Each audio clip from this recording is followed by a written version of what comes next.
Welcome to the Slop Farm. Enjoy the video. You begin by stopping the camera app and verifying basic system health. Force close the camera, then make sure your iPhone has current storage and iOS level. This prevents hidden conflicts. Once done, toggle airplane mode for 10 seconds to clear transient network services that sometimes affect camera extensions.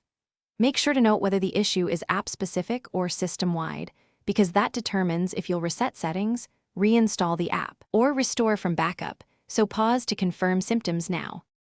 You now perform the systematic resets and reinstallation. First, reset camera-specific options in Settings Camera, toggling preserve settings and formats to default so corrupted toggles clear.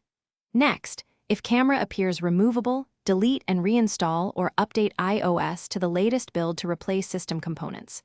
If problems persist, reset all settings to clear deeper preferences without erasing data. Make sure to back up first, because this step resets Wi-Fi, privacy, and home screen layout, so proceed when you can reconnect accounts. You finish by validating camera behavior and preparing fallback plans. Test every mode, photo, video, portrait, zoom, flash, front, and rear, to confirm the issue is resolved. Record and note any remaining symptom.